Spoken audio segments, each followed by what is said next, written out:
Alright everyone, welcome back again to some more Witch on the Holy Night. What I can tell you guys right now is that this video concludes the battle between the Snark and Aoko.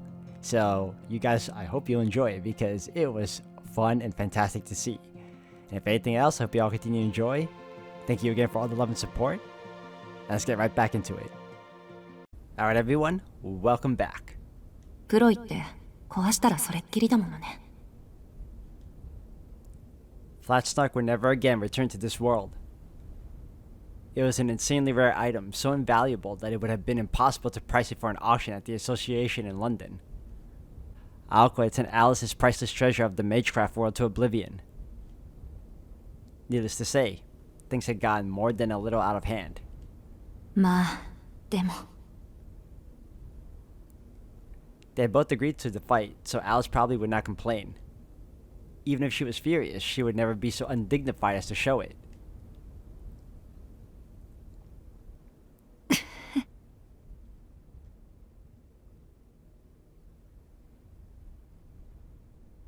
second Aoko relaxed, her fatigue finally caught up with her. She did everything in her power to fight off the overwhelming drowsiness. Aside from a few minor internal injuries, her body was miraculously unscathed. So much so, she felt that she could probably stand up and dust herself off after a bit of rest. The golden moon continued to burn the night sky. 正体は油だものね。そりゃいつまでも燃え。 Aoko's blurry eyes went wide in astonishment. She was still unable to lift a finger. そっか。スナークを見つけたベイカーも。 最後は一緒に消えるんだっけ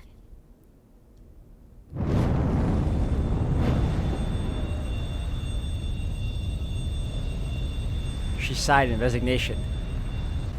Aoko accepted that her final stand left her with only 10 seconds before she burned to ash too.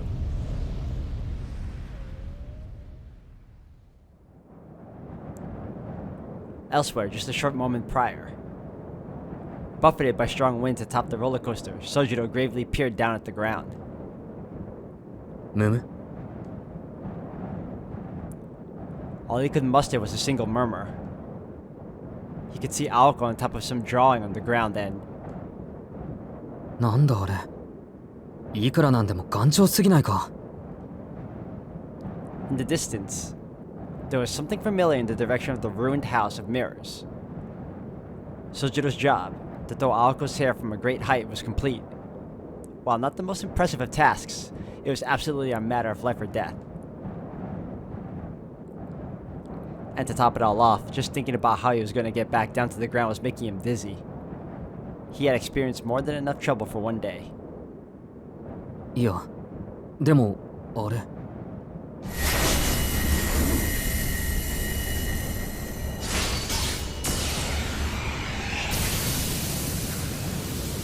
He was flustered as he stood atop the swaying bridge. A skull suddenly appeared in the sky above.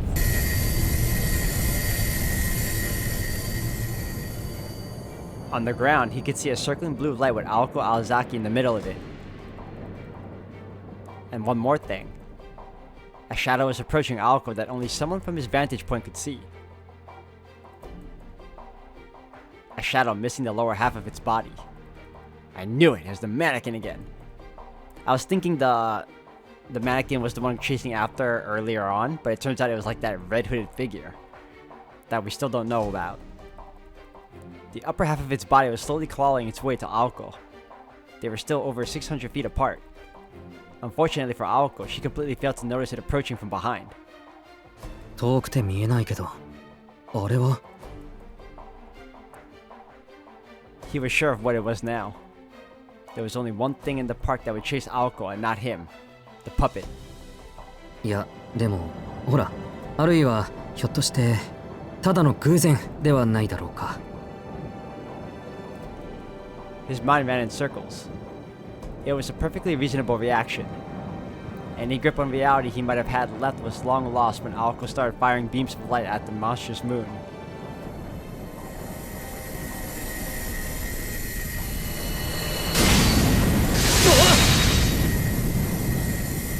Aoko's merciless fire buffeted the roller coaster like a storm. Just standing on it was almost enough for him to be thrown off and killed. At any rate, Sojiro couldn't fathom the situation.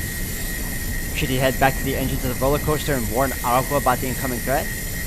No, there was no way he could make it in time, and to make matters worse, there was a horde of bread down there waiting for him. And it may very well have been the case that Aoko was already aware of the puppet and would take it out as soon as it got closer. If she was, Sojiro was sure he would only be in the way.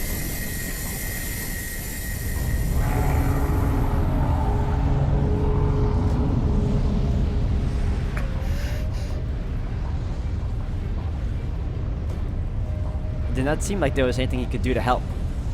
And beyond that, Aoko was not the only one in danger. He was in quite the predicament himself. You can't go home again. The road home was never as safe as one thought. It was as true here as it had been in the mountains. The path he was on was no exception. As risky as the ascent had been, it was even more dangerous to go back down. This was no time to be worrying about others. His shaking legs reminded him that only 200 feet separated him from death. 大丈夫。それは分かっている。けど。 His head was pounding. This was reckless and stupid. Having been raised in the mountains, he was more sensitive to danger than anyone raised in the city, and just thinking about what he was about to do made his throat seize up. There was only one thing he could say for sure. 青崎のことだ。あれに絶対気づいていない。 With a sobbing shout, Sojiro started making his way down the 200-foot frame of roller coaster.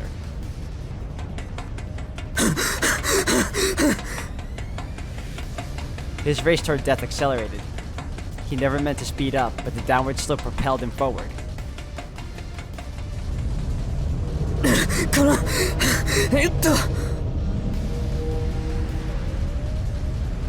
It was too late for regrets. Now that he was running, he had no choice but to go even faster. Wonder what his plan is. And time was not on his side. He never would have made it in time if he had taken the long way down, never mind the bread men crowding the exit of the roller coaster. With the exits blocked, the outcome would be the same whether he went slowly or quickly. There was no reason to rush to his death as desperately as he did. So what if it was futile? Sojiro cleared the doubts from his mind. He turned his attention to what he could do. Keep his footing and try to arrive at the bomb as quickly as he could. 間違えるな。今大事なのは間に合うとか助けられるとかそういう結果の話じゃなくて。 He had no idea what impulses were driving his stiff limbs. He just focused on the moment, pushing past the fear and the cold logic. At his core, he was the kind of person to deal with problems head on. There would be time to think about the consequences later.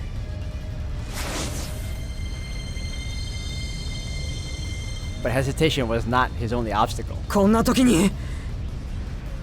The worst possible hindrance appeared at a time when not focusing on the track would mean certain death. Sojiro sensed something wrong with the egg he had been so studiously observing out of one eye. Something had changed. And at the very moment he realized it. よそ見してる場合じゃない。 Sojiro stumbled, then instinctively caught himself. It was a miracle he had not fallen. Descending a roller coaster on foot was an act of suicide. The egg stayed right by his side, so close it was likely it would collide with him. Though he was trying as hard as he could not to look at it, he could not help but feel unease that the door-like decoration in its center was gradually opening. ああ、もう畜生。なんだってこんな。 He cursed his rotten situation, and yet he refused to slow down. He ran even faster, glaring at the egg on his side. 本当おかしい。こんな状況なのになんで。 Sojiro was baffled to find that he was smiling. Perhaps it had something to do with Aoko's charm. Sojiro could not tell one way or the other. He could still feel Aoko's fingers on his skin. Then trust and expectation she had placed in him was etched into his heart. But what spurred him on was something entirely different. This all stemmed from a much deeper problem. It was something inside him that he could not understand at the time, but would eventually come to terms with one day. よし、距離は今なら2メートル弱。 He carefully judged the distance as he ran down the track of death. But the distance between what? That went without saying. It was the distance between himself and the one thing that could save his life.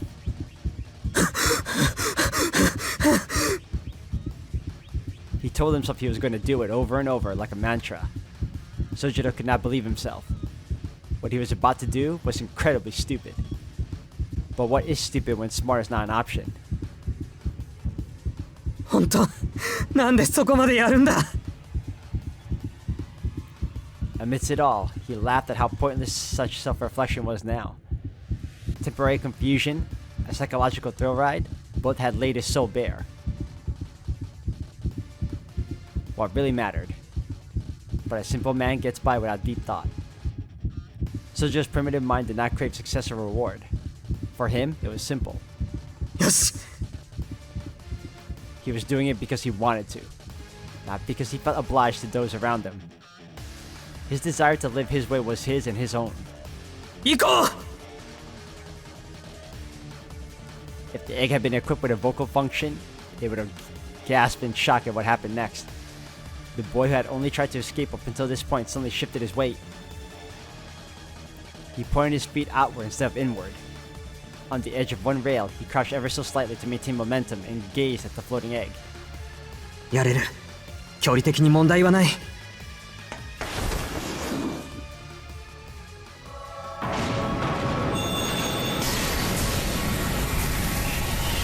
He soared through the night sky. There was a flight that lasted a mere 1.5 seconds. A cordless bungee jump from 100 feet above ground. His destination? The only thing that would stop his fall, the giant flying egg. Oh, clever. Risky, but clever. He shrieked, this time out of elation as he desperately clung to the egg's surface. Just earlier, the cold-blooded witch had told him that without fear, the top of a building would feel no different than a balance beam. This from the same witch that would have been left speechless had she witnessed the spectacle. Fearlessness was one thing, recklessness was another. He followed it up with an act that would irritate her for days to come. 頼むぞ卵 Clinging to the egg, he shifted his gaze away from it. He felt the rapid descent. Sojiro, focusing his half-shut eyes on the ground, leaped off the egg once they were a few feet from the ground, then turned back to it, careful to re-establish eye contact. Something so unbelievable, though, to Sojiro. The elevator at the department store and the mysterious floating egg were both just moving objects, virtually indistinguishable from one another. よし割れてない食べ物を粗末にするのは良くないと思う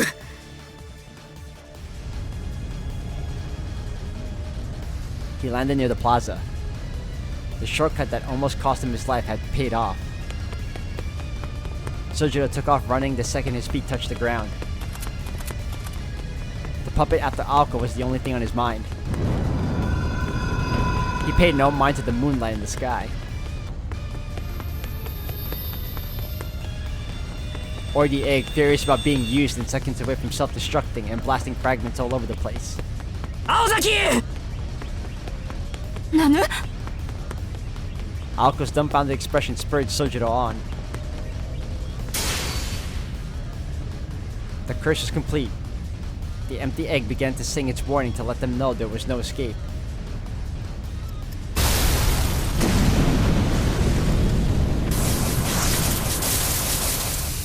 Shrapnel from the egg exploded through the air. The ode to Queen Alice that Alice had engraved into Dumpty quickly robbed him of his senses. それはそれとして He snapped back to the task at hand and ran to Aoko, still lying on the ground. His legs ran of their own accord, though he could not have ever stopped them anyway since he could no longer feel them. お前驚くほどしつこいぞ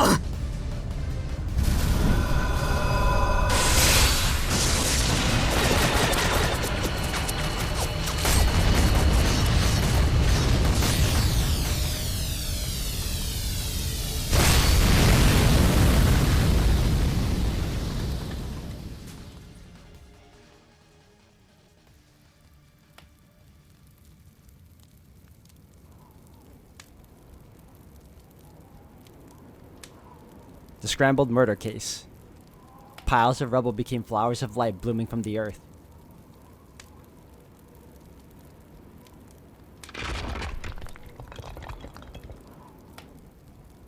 The final curtain drew closed, and the defeated left the battleground. Had Alice Kuonji seen it up close, it would have left her beside herself. The two had escaped by a hair's breadth.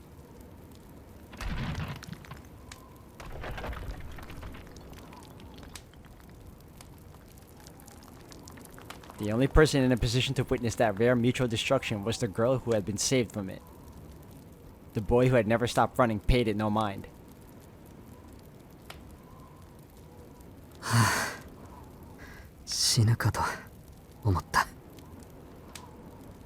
The safety of the girl in his arms meant infinitely more to him than the miraculous way in which he saved her.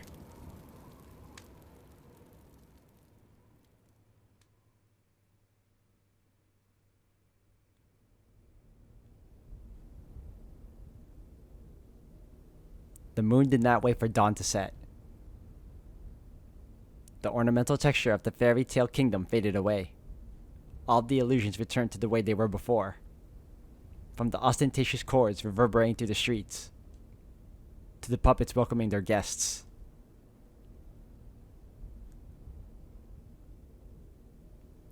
Peace and quiet reigned once more, over a forgotten kingdom, never to be awakened again.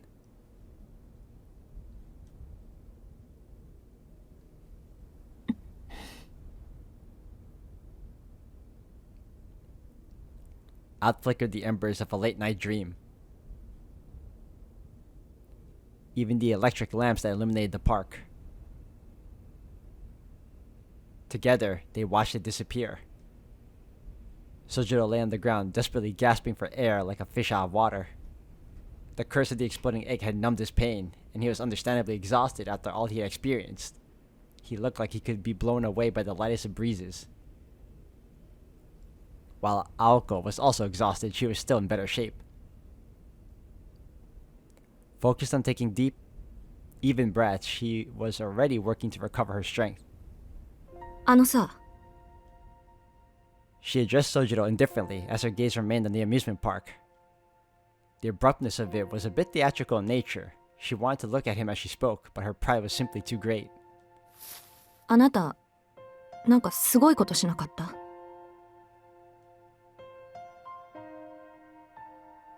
The moment she had accepted death had seemed like an eternity. She was beside herself in shock at how indifferent she had been as the shards rained down from the moon. But a reassuring voice had snapped her back into reality. Why did he do it? What was he thinking? What moronic things did he have to do to pull it off? She had no answers for these questions lying on the ground as she was. All she knew was that he had more than made up for his failure in the House of Mirrors and then some, in those fateful final moments. She addressed him hoping to find answers but found herself unable to probe any further. To dig any deeper would feel like defeat, which is why it was so unlike her to ask him in the first place. Lucky for her, Sojiro had neither the capacity nor sensitivity to understand how egocentric she was being. すごいって、それは青崎の方だろ。He stuttered between labored breaths. It was taking him so much effort just to breathe that he could not address her properly. She watched him out of the corner of her eye. Thinking back on it, the boy had performed the same role each time. Each and every time he did what he could in spite of his fecklessness. It was far more admirable than her nearly suicidal tactics, even if she did defeat her opponent. He did not even recognize how extraordinary his last act of courage was. 提案、あいつをやっつけるのに協力したら、俺のことは見逃してくれる？ At the very least, he had the courage to keep trying whatever he could.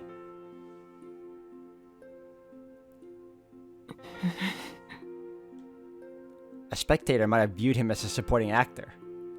His actions were not exactly memorable.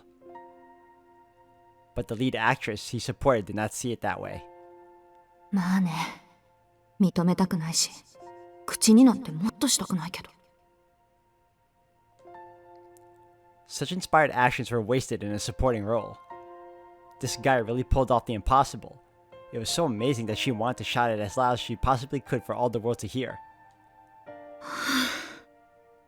青崎ほんと人畜無害も同すぎると侮れないわ。 All Aoko could do was sigh.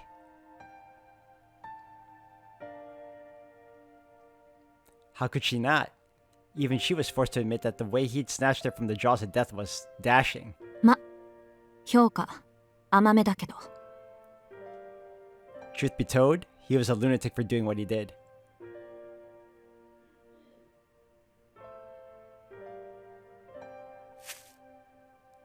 She steadied her breathing and composed herself. She was in bad shape, and she had her pride as a mage to consider, which is why she needed to maintain an air of dignity when making a proclamation. しずきくん、見逃すのは今日だけって話だったけど、あれ、なしでいいわ。とりあえず、命は助けてあげるから。She hastily extended her right hand. It was either to shake his or to help him up. However, Sojiro did not take her hand, but instead stood up on his own. This night, despite the sheer insanity that he had just experienced, his face had not once looked as incredulous as it did now. 何よ、そのリアクションは。She stammered, worried that she had deeply embarrassed herself. Sojiro's gaze was fixed upon Aoko. A problem had dawned on Aoko. Though she normally hated being stared at, this time she did not mind.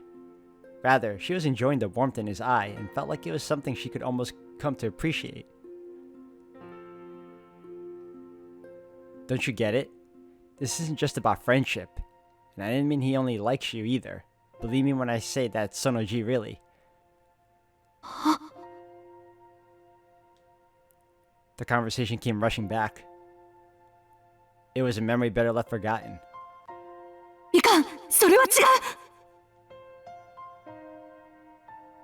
Pushing Tobimaru's words out of her mind, Aoko turned to Sojiro.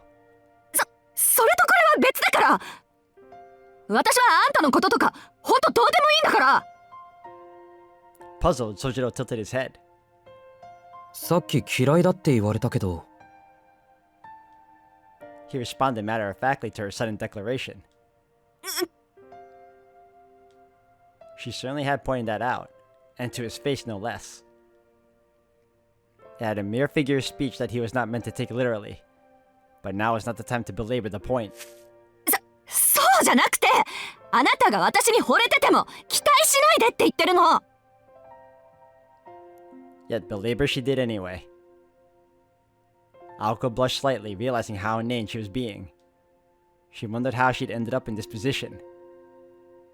And yet she knew that she had to get this off her chest. All that was left was to politely wait for his response. I can't date you. Such heartbreakingly painful words were too much for the simple boy to hear. His shoulders slumped as if the world was coming to an end, or so Aoko thought. On the contrary, Sojiro was sitting there in deep thought. 俺が青崎に惚れてるって Sojiro murmured the words as if they were a magic spell. She shot right back with the affirmative. After a moment of deep contemplation, the boy turned to the expectant girl and said, なんで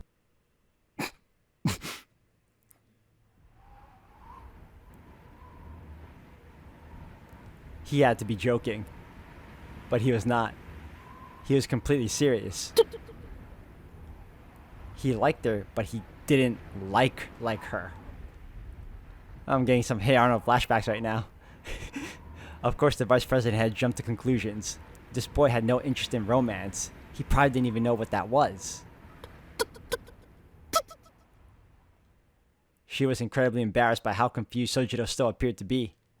Her rosy complexion spread throughout her entire body. もう一度聞くけどなんでそりゃ Of all the things he was able to avoid, it was not her punch. 飛び丸の大バカ Just like that, she had lost her cool and given in to the unjustifiable outburst. It was time to seal up the area and destroy all evidence. Aoko's embarrassment devolved into sheer panic, and her grudge against Tobimaru suddenly manifested as a criminal assault. She lashed out with a punch that could have taken down a bird mid-flight. More specifically, it was a brutal right hook. Aoko blinked. Her blow had connected with something solid, snapping her out of her reverie. Her temper had lashed out at the completely defenseless Sojiro. It had been a splendid blow with all of her weight behind it, knocking him out cold.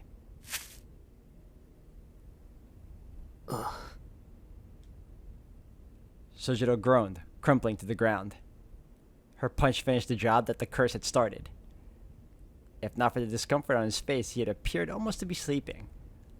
Aoko convinced herself that he was snapping, not concussed. ま、いっか。予定通りになったものね。That's a lot of mental gymnastics to convince yourself of that anyway.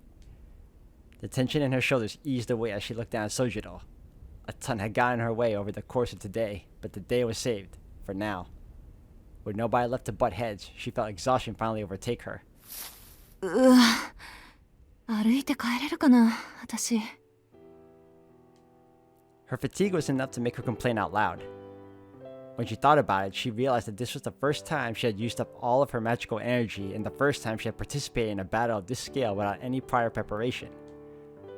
Though in truth, 私一人じゃどっちも相打ちだったっけ。 she felt somewhat proud that she whispered those words. Normally, it was something that she would beat herself up over, but instead she simply shrugged her shoulders with a bitter smile. After all, it was thanks to the person sleeping by her side. Knocked out, you mean? ね、聞こえてないわよね。 As if the night had swallowed her voice before it reached him, she received no response. Confident, she continued in an even quieter voice. ありがとう。十分に助けてもらったわ。 Of course, there was no response from Sojiro, and she was not expecting one. Saying it for the record was enough. Aoko watched Sojiro sleep for a while, and then pulled something out of her pocket. It was the palm-sized glass bottle her roommate had given her, which she opened with a pop. でも、それとこれとは別だから。 Leaving behind words colder than the winter chill at night, she called out his name. She barely sensed the bottle moving. As the silhouette of the fallen boy appeared to blur, she got the feeling that the weight of the bottle had increased slightly. うわ、どうなってんだろうこれ。 What appeared to be a human form could clearly be seen inside the glass. Alice Kuonji's tools were mystics that confounded even the most knowledgeable of mages. And as soon as Aoko tried to analyze them with logic or reason, she was already out of her depth. Knowing this all too well, Aoko closed the bottle and watched the boy disappear as if by some magic trick. まったく、こんなの手品じゃなくて魔法だって。 She muttered as she looked into the magic bottle. Its weight had not changed significantly, and she had no idea how it worked, but the one thing she did know was that there was a human being inside of it. Its light weight was almost unnerving, closer to empty air than a human being. It was about as heavy as one would expect if they bottled a summer breeze. Alright guys, I'm gonna end the video here for today. Thank you all for watching. We finally come to the conclusion of the battle between the Snark and Aoko, and it ended in a typical hilarious fashion in terms of anime cliches, but I enjoyed it nonetheless. In fact, it's very reminiscent of Shiro and Tosaka's type of adventures, if anything, if you guys seen Unlimited Blade Works. But if anything else, guys, we'll continue on in the next one.